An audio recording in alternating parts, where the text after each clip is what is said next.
ஆக்ரோஷமான கடல் அலைகளுக்கு நடுவுல ஐயப்ப பக்தர்கள் கடலுக்குள்ள போய் போட்டோ எடுத்ததால பெரும் பரபரப்பு ஏற்பட்டிருக்கு.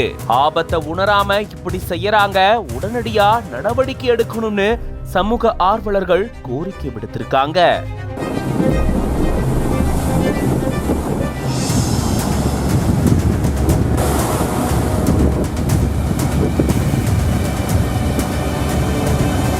சுமார் 200 மீட்டர் தூரம் கடலுக்குள்ள 100க்கும் மேற்பட்ட ஐயப்ப பக்தர்கள் போட்டோ எடுத்ததா கூறப்படுது. ஆழ்ந்த காற்றழுத்த தாழ்வு மண்டலம் காரணமா ராமேஸ்வரம் ஒட்டிய பல பகுதிகளில் கடற்கரை ஓரமா கடல் சீற்றத்தோட காட்சியளிக்குது.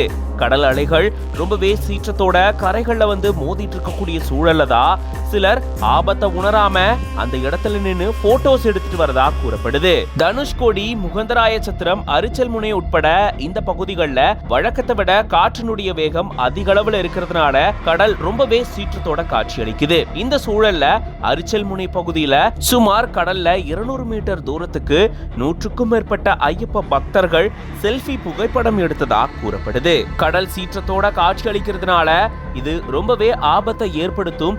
ஆபத்தை உணராம இப்படி சிலர் இந்த மாதிரி உள்ள இறங்கி போட்டோஸ் எடுக்கிறாங்க.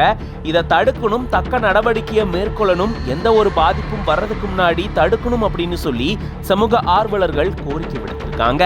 இது பத்தின உங்களோட கருத்துக்களை கமெண்ட்ஸ்ல சொல்லுங்க. மேலும் பல செய்திகளுக்கு பிஹைண்ட் உட்ஸ் பேஜை ஃபாலோ பண்ணிக்கோங்க.